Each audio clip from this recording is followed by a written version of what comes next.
Hello again, and welcome to the Soccer Media Podcast. I'm John Shrader. This is our weekly look at the soccer media business and the business of soccer. Well, the U.S. played a couple of games in Atlanta, not so well. A 5-2 loss to Belgium and a 2-0 loss to Portugal. Big crowds at Mercedes-Benz Stadium for both of those games, which is encouraging.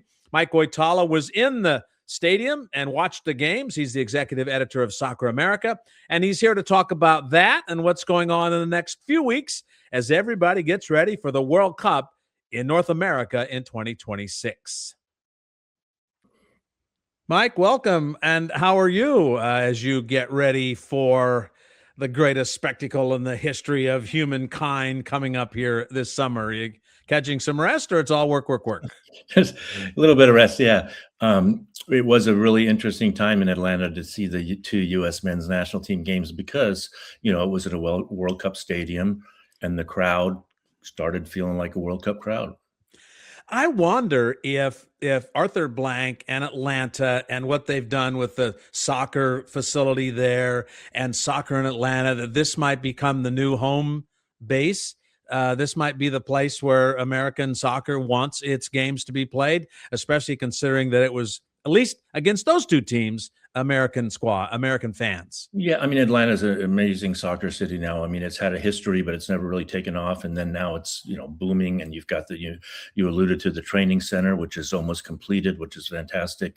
The crowds, they had about 66,000 for the Belgium game, 72,000 for the Portugal game. And yes, they were pro-American, especially the Belgium game. The Portugal game was amazing for how many people were wearing Ronaldo shirts. Of course, he didn't play. And then when Portugal scored its first goal, you could tell that a lot of those red shirts were, Portugal fans. But as far as the enthusiasm goes from American fans and just the atmosphere there, it's a tremendous stadium, Mercedes-Benz Stadium. It's just, remarkable, the structure, the architecture. And I do think Atlanta is going to be one of the top venues. A lot of that is because they have a MARTA, they have a subway that has two stations near the train. So their transportation challenges aren't going to be as big as some other ones.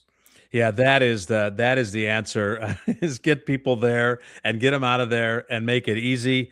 I know there's some controversy in the Great Northeast where they may be tripling or quadrupling the cost of the train ride into what will be called Boston Stadium. But anyway, we don't have time to get into that. But that's the kind of stuff that we get distracted about of the finances of this World Cup.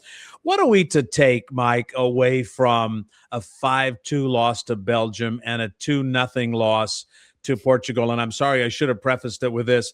I recall, and I wrote it down here, Pochettino said afterwards that it's only the details that we need to improve.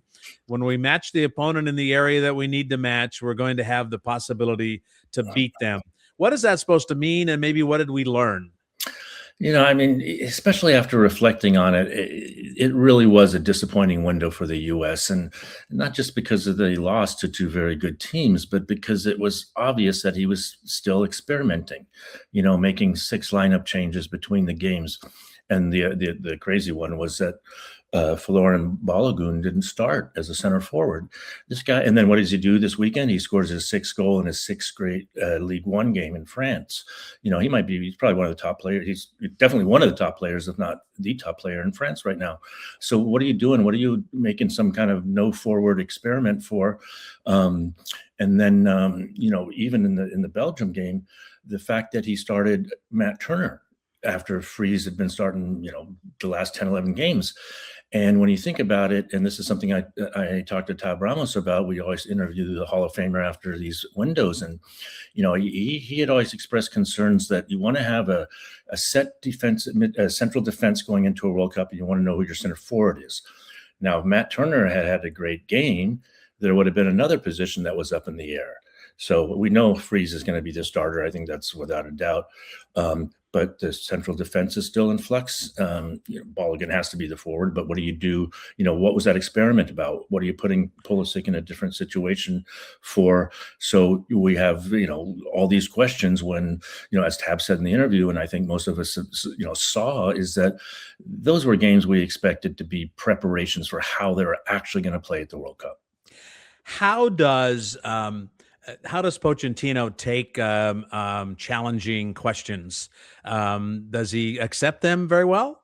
Yeah, that's a really good question. He's a charming, likable guy. Mhm. Sometimes the only time I've seen him upset wasn't because it was a complicated, odd situation where he was upset that there was a reference to him using a B team against Uruguay, and that got him riled up. Generally, I mean, I would say that he did a little bit of filibustering in the press conference the day after.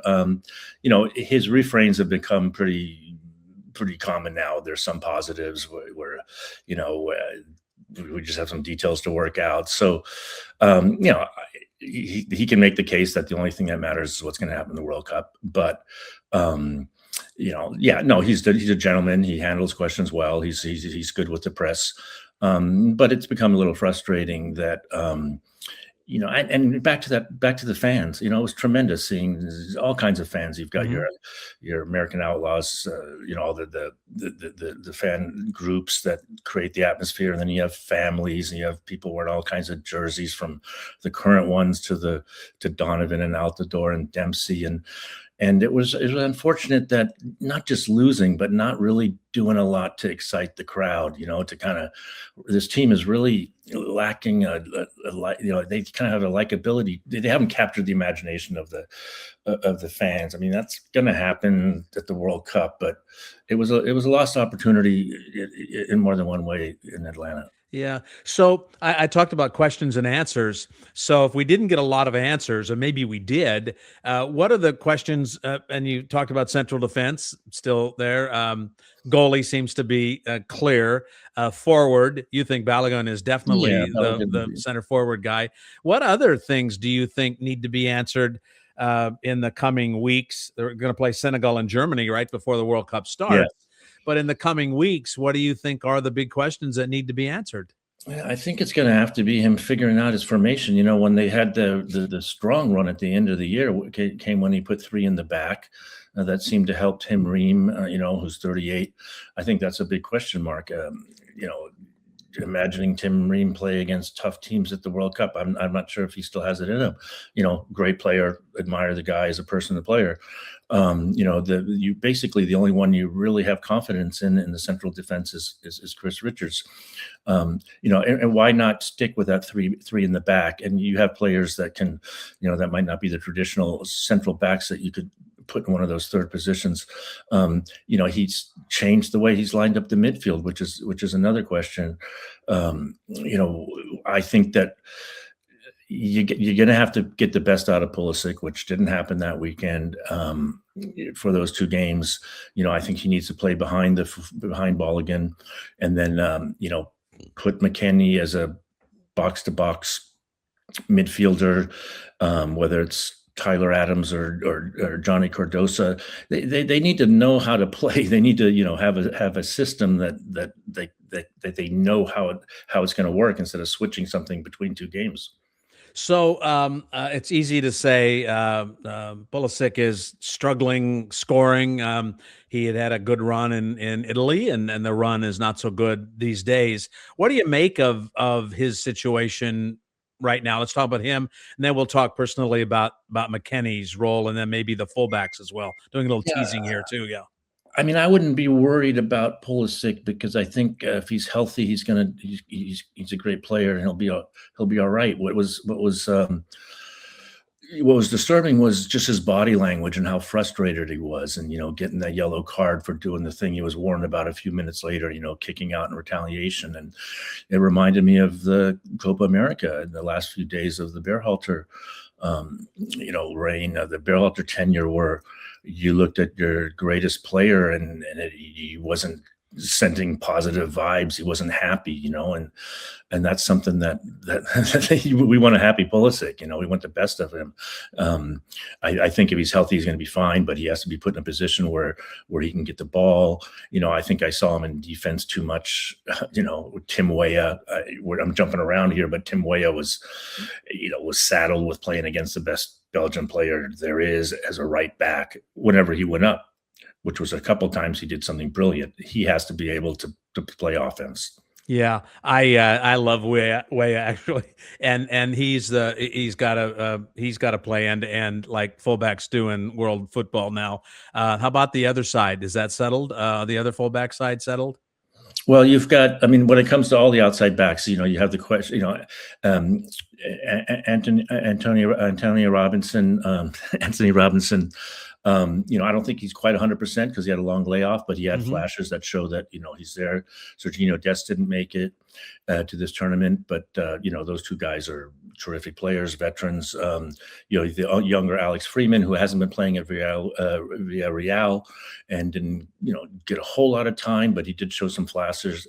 So I think that area is okay if they're put in a situation where they're not stranded. Where I think maybe sometimes he's trying to be too complicated for these players, that interchanging positions and this and that. I think they need. I know modern soccer is requiring all kinds of, flashy types of things, and sometimes I think coaches try to invent too much and try to be too clever, because you need to have the offensive players who get cover when they go up forward. Obviously, everybody has to defend some, but Hmm.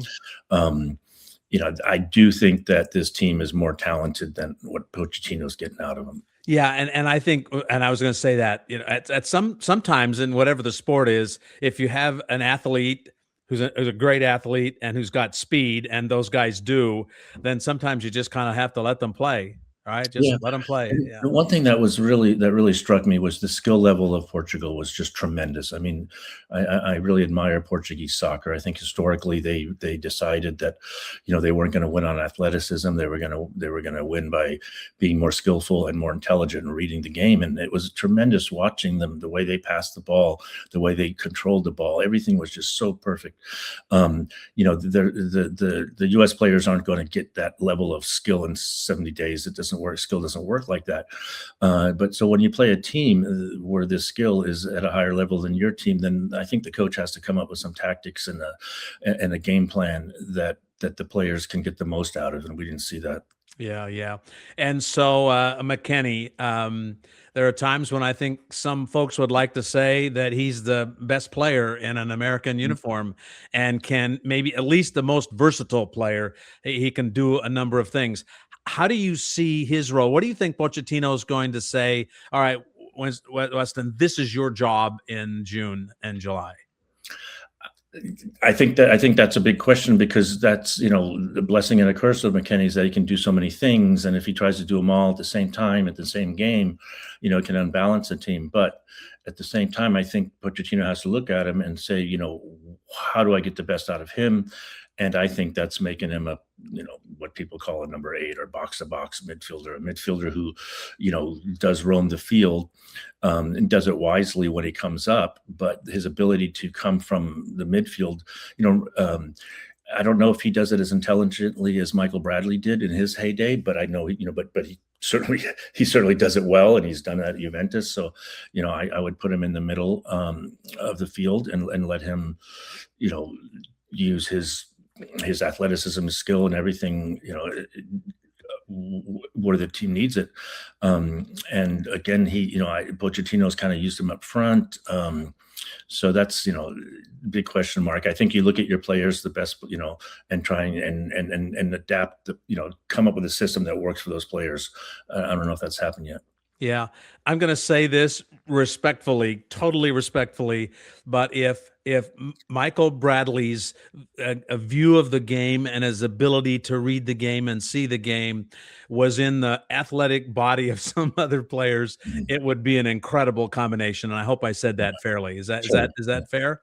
Sure, Yeah, yeah, and yeah, and and I think that, you know, the player intelligence, the reading the game, and that's so important. And like, watching Portugal play was really tremendous. I think I wish Portugal was a country that our coaches look to more than, say, some of the countries we look to historically, because it's a small country that does so well on the international stage. And so that was a plus. It's a big plus that the U.S. played two very strong teams, and they're going to play mhm. two very strong teams before the World Cup. And I do think that that's a good idea, even though it didn't go so well in Atlanta.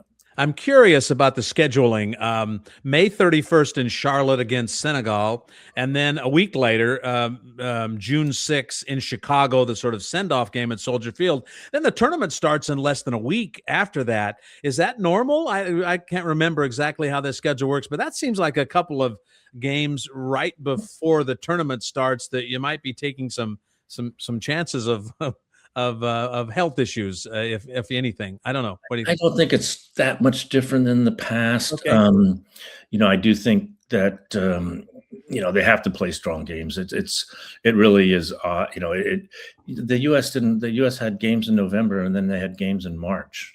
That's a long time Yeah. not to have games. And no stress of having to qualify, Yeah, which is helpful, I think, in developing absolutely. That's a soul. but at this point, Pochettino knew what he was coming into. He knew he didn't have to qualify a team. He had to get the best out of them with what the games that they could have. I don't know why they didn't do something as they usually did in January, but that it's really going to come down to it in those last two games, and then by then we'll know what the roster is. Yeah, and then it's off to Los Angeles to start the World Cup. Let's talk about that very briefly here now. Their group is complete. Turkey, Right. Turkey A gets the last of the group.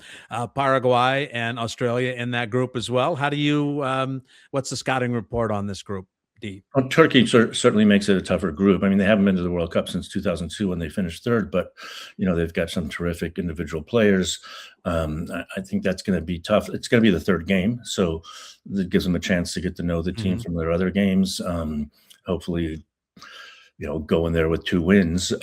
But I think that this is the U.S. needs to win its group. I think what we want to see from this World Cup is to have them go to the quarterfinals, to have these players be, in the public eye for 6 games at least. And so it's a little tougher, but it's still not a hard group by any means. Yeah, training in LA and then playing in LA, Seattle, and LA. They sort of set themselves up or been set up for a pretty good first 10 days or so, right? Yeah, exactly. Yeah, no, they should. They've got a good schedule, and everything's set up for them. They're their home team, so hopefully they'll go into it with a little momentum. If not, then again, everything's going to start anew, and whatever we say now won't matter if they do well come World Cup time. All right, let me put you on the spot as we say goodbye, Mike. For now, what's the big headline coming up? What's the big thing you're looking for? What's the big piece of news that you're keeping an eye on here on this team? And now, what are we? I don't know how many days, but it's a couple of months away, right? Well, we didn't talk about Gio Reyna, who barely played. We didn't, and I wrote it on my notes. Thank you. We didn't talk about. What about Gio Reyna? He finally played again for the first time in weeks in Germany. He got 5 minutes in. So. Yeah. He doesn't have a lot of time. He needs to get playing time. I mean, I don't get it. I just still don't get the whole Reyna thing. Help me understand. Yeah, well, there's really not another player who can hit unpredictable passes and creative passes the way that Gio Reyna can. I think it's a fitness issue. He was hurt. He's been on the bench for more than a month now. Yeah, but just not getting the playing time. So. It's really hard to say, but because this team really needs a player who can impact the rhythm of a game, who can hit the pass that other people can't see. He's still in the mix. If he doesn't play anymore, then it's up to Pochettino whether he uses a spot for that. It's a long World Cup. He's got to rotate personnel. The early games aren't the strong of opponents that Arena might struggle against when he's not totally fit. So the team needs a player like him when he's at his best, and that's why his name is still being mentioned. So you think he's okay in a role at least now that you need 10 minutes or 15 minutes of him at the end of a game? Or is the kind of guy who needs to be fit and get in the game and do 75 to 90 minutes for the damage? I think that's a matter of what they call, they talk about game fitness. You can certainly get fit, but I think that's the question is, what is it like for a player who hasn't, last time around he came and he scored a goal when he wasn't playing that much for his club. This time he didn't get to start, he came in late. So it's really hard to know from the outside what the issue is as far as his fitness goes. But theoretically, if he's healthy, he's on the bench, that means he should be able to get fit. Yeah. And, Gladbach coach says he still thinks he can contribute. So we're watching that closely. Yeah. So briefly, what do you guys have planned at Soccer America for covering the World Cup? Like end to end, of course. Well, yeah, obviously we'll be focusing on the U.S., but covering as we do in general, we could cover pretty much everything. But yeah, Paul Kennedy and I will be in L.A. and Seattle, L.A., and then as long as the U.S. Is in there, we'll be with the team and get as much information from them off the field in between games, and then of course the games we'll do our usual report cards and analysis, and hopefully that'll be a long run in the World Cup for the U.S. And we will say socceramerica.com is where you get information and sign up and take the trivia questions and all of those other things. So, and are you among the people who think that a round of 16 is the minimum and a quarterfinal round in this World Cup is possible? ? Well, I think if they don't reach the quarterfinals, it'll be a disappointment. It does require an extra game because of the expanded field. Mm-hmm. But the U.S. got to the quarterfinals in 2002. That's the bar right now, and anything less than quarterfinals, I think, be a disappointment. Yeah, I think so too. But looking forward to seeing it all. Mike, thanks. I appreciate it. My pleasure, John. Always. Thanks so much to Mike Woitalla, the executive editor of Soccer America, with us this time around on the Soccer Media Podcast. Hope you can join us next time. Maybe you can like us. You can send us some tips on interviews, some ideas, and maybe subscribe to us as well. You can find us at Apple, Spotify, and on YouTube. I'm John Shrader. We'll see you next time.